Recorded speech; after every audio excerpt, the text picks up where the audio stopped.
しなみを揃えてゆこうお互いを信じ合う5人の仲間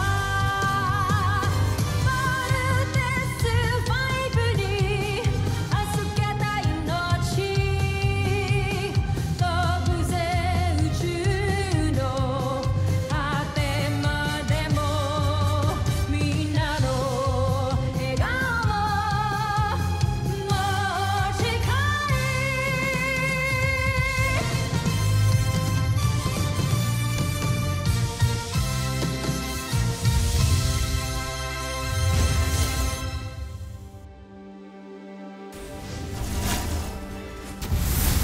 Ang nakaraan sa Voltes 5 Legacy.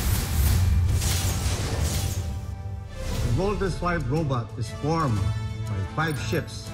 Ang bawat Volt machine ay papaliparan ng isang piloto. Sir, I will do my best to be part of the Voltes team, sir. Talo rin ako, sir! Count me in, Doctor. Me too, sir. Ang pipiliin ko lang ay yung 5 pinakamagaling. May nasagap kasi tayo sa ating radar na isang sasakyang himpapawid na nakapasok sa ating planeta. Maaaring isa ito sa mga luma nating sasakyang panghimpapawid.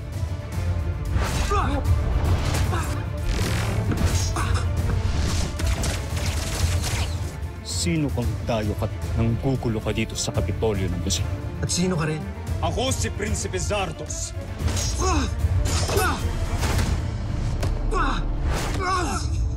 Hamsak! Habulin niyo siya! Kung may bago tayong kakampi. Tigil alipin!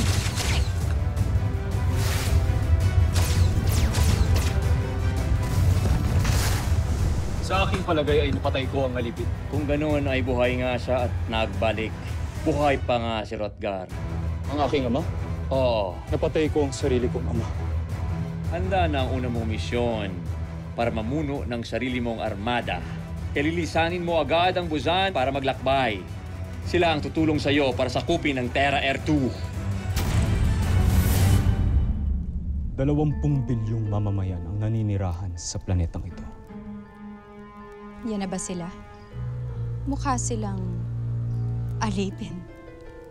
Mga pangit at nakakasukhang alipin. Kaya hindi na ako nagtataka kung bakit Johnny Rotgar napili magtago. Kung totoong naninirahan ng taksil na yan sa planetang ito, hindi malayang ibahagi niya ang kaalaman at teknolohiya natin sa mga tao. Yan din ang naisip ko, Kamala. At ano namang may tutulong niyo sa akin? Huwag mo silang mamaliitin. Silang dalawa, kasama ni General Zul, ay 3 sa pinakamauhusay na mandirigma ng Busan. Si General Zul ay isang mahusay na inventor at siyentista na siya rin pumalit sa inyong ama noon bilang ministro ng agam. Dahil kay General Zul, kung kaya't marami tayong mga malalakas at mga makabagong armas ngayon, siya rin ang utak sa mga mandirigmang halimaw na ginagamit natin sa ating mga pananakot.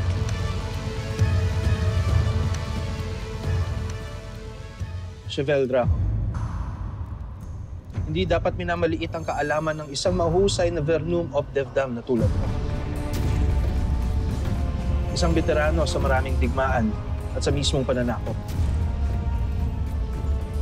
Wala akong kilalang sundalo na mas magiting at mas mahusay pa kaysa kay General Draco.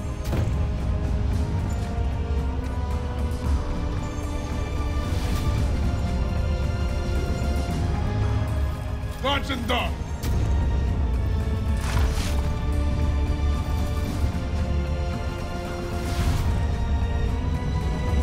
Sana nga'y mahusay ka, Draco. Dahil susubukin ang galing ninyo dito sa misyong ito. At ikaw naman, anong maitutulong mo sa akin? Totoo na wala pa akong sapat na kaalaman at wala rin akong malawak na kasanayan. Pero handa akong ialay ang aking buhay para sa tagumpay ng Busan sa ilalim ng inyong pamumuno. Si Sandra ay isang mahusay na mananaliksik. Isang siyentista na nagpapakadalubhasa sa larangan ng entomolohiya at paglikha ng mga halimaw pandigma. Isa siyang bagong dugo na makakatulong ng malaki sa atin. Hindi ko sila itatalaga sa'yo kung hindi sila tunay na mahusay. Lalo na't ibig kong ipatikim ninyo ang aking ngit-ngit sa Terra Air 2 sa pagkupkop nila kay Hrothgar. Ipinapangako ko, Emperador. Sasakupin ko ang planetang Terra Air 2. Tahanan ng isang traitor.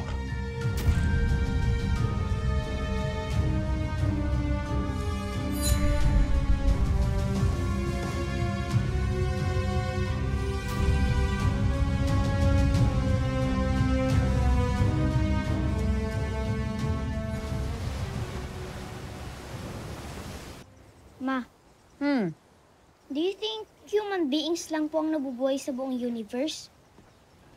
Do you believe in aliens, Mama? Do you?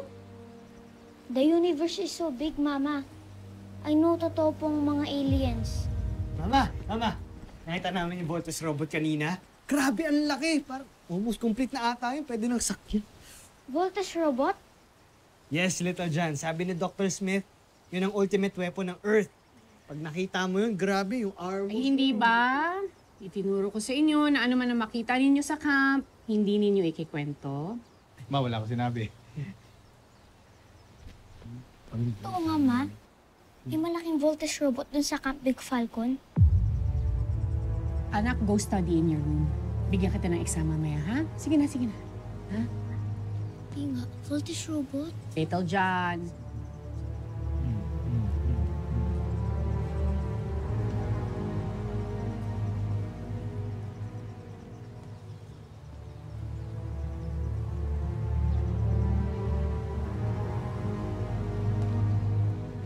Sorry naman. Excited lang ako. Huwag ka na magalit. Ha? Hindi ako galit, anak. I'm just worried. Alam ko kasi kung bakit ipinakita na sa inyo ang Voltes robot. Sasalain na kayo. Pipili na ng 5 sa inyo. Kaya nga ba ayoko sumali kayo sa training eh. But that's what we want. Mama, we just want to make you and Papa proud. I am proud of you and Steve, Big Bert. Pero hindi kasi madali ang advanced training ninyo. Paano pa kung makapasa kayo? Gusto ko bang ilagay kayong dalawa sa danger? Nawala na nga sa atin ang ama ninyo eh. Relax. Please. Hindi ko mangyayari yun.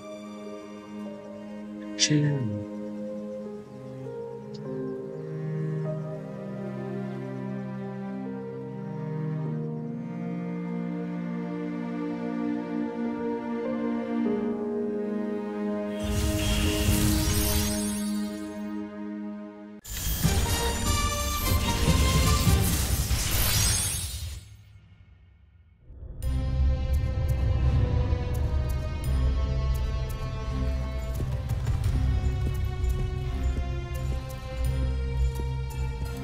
Jomfre, isang malaking karangalan na makasama kayo sa misyong ito.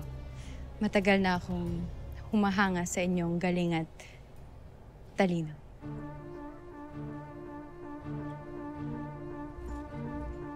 Aralin niyong mabuti ang lahat ng ating kailangan malaman tungkol sa mga naninirahan sa planetang Terra Air 2. Ihanda niyo rin ang lahat ng kailangan para sa ating paglalakbay. Masusunod, Jomfre.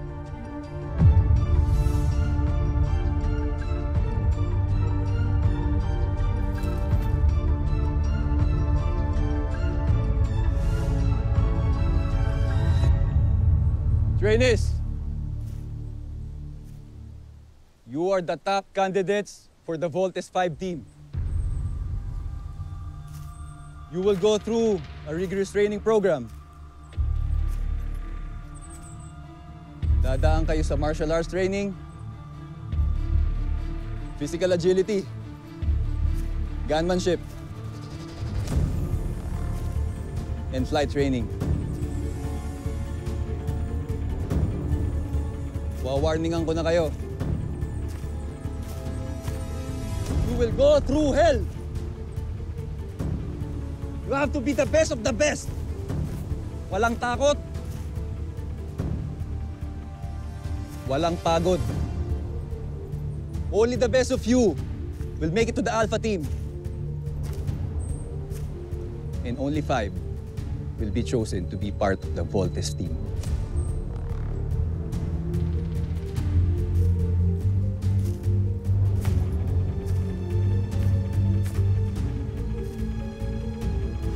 Are you ready for the drill?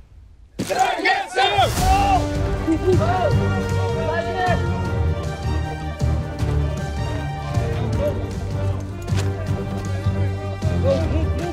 Go, Armstrong!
Well, hello there, Little John. Kamusta na yung robot mo? Sabi ng mga kuya ko, may mas malaki daw na robot dyan sa Camp Big Falcon. Dr. Smith, pwede ko po bang makita yun? Kailangan ka munang humingi ng permiso sa mama mo. Ayokong awayin ako uli ni Mary Ann. Hindi po ako papayagan ni Mama. Bawal na nga po ako magpunta dyan, hindi siya kasama eh. It really sucks to be a kid. Well, I get you, Little John, but always remember, a mother will always be a mother. Kaya siguro masabuti, sundin mo na lang siya. But I want to be like my father, Dr. Smith. Like my brothers. Gusto ko rin po maging hero like Papa. Di ba sabi mo hero siya? Well, I know. Kaya nga siguro ganito kahigpit ang mama mo dahil she knows na meron kong dugo na isang hero. Pero Little John, mas mabuti magpalaki ka muna. And enjoy your childhood. And someday you will get a chance to prove yourself. Someday. All right?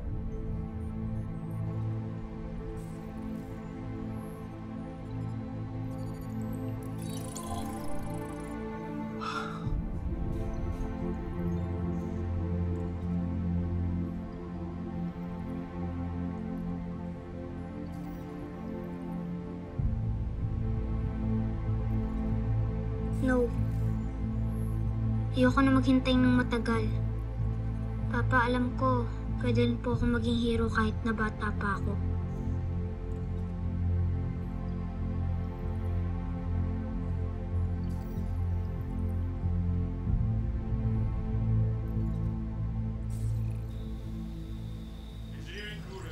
Tuloy-tuloy ang training ng mga bata. So far, so good. Hopefully, kayanin nila yung gagawin nila today.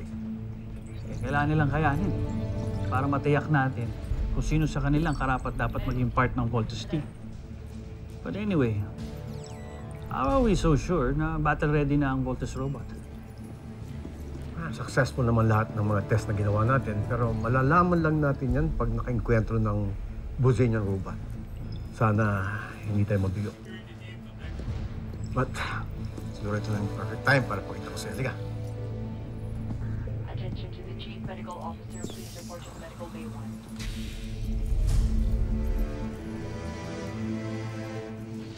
Engineering crew report 9.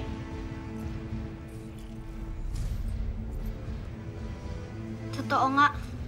May Voltes robot nga.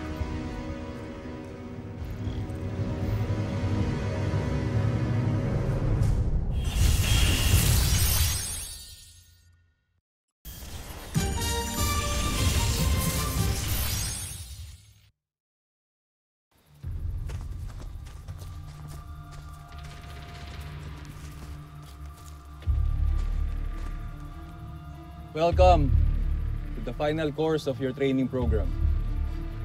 Wala naman ako nakikita obstacles dito, sir. Ano pang gagawin natin? Magpipiknik? Kainan? Nako, magaling ako dyan. Go ahead. Laugh. Tignan ko lang kung makatawa pa kayo ngayon. They are your challenge for tonight. Sila lang. Kayang-kaya.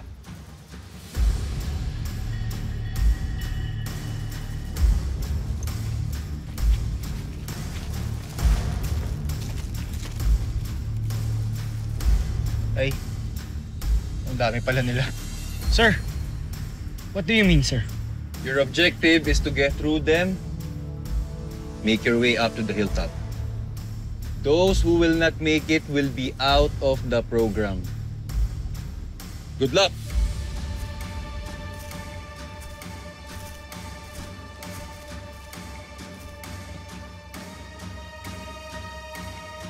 Eva, kanalayo sa tabi ko, ah. Jamie, be safe. You too, Steve. Mukhang free for all to, ah. We're so dead. Shh! Tumahimik ka na lang.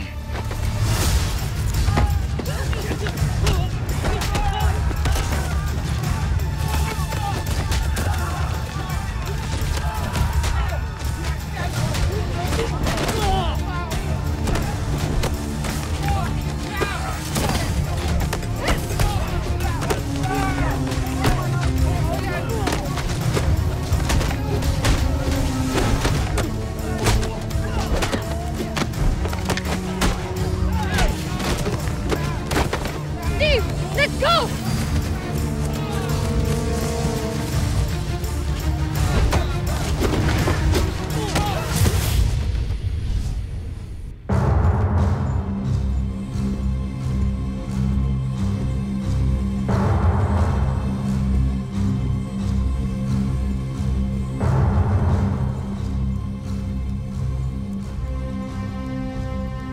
Handa na akong sakupin ang planetang Terra-2 para sa Busan Nazmi Imperium. Paalam sa ngayon, Busan.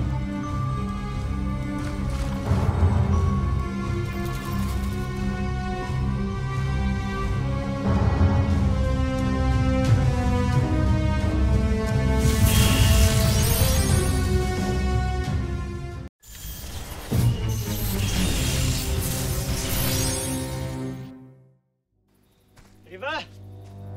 Saan kaya yan?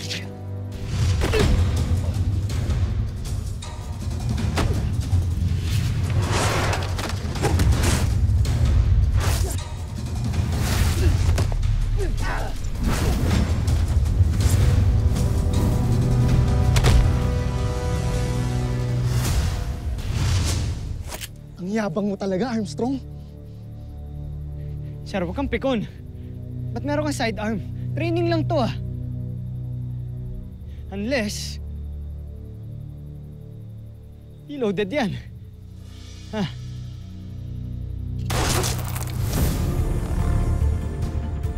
Sir, chill lang. Okay? Malma ka lang. Live ammunition yan. Pwede mo akong mapatay. Nasa training lang tayo. Relax. Okay, relax. Eh, sumuko ka na lang. No, sir. I have a mission to fulfill. Okay? Sabi ko na nga.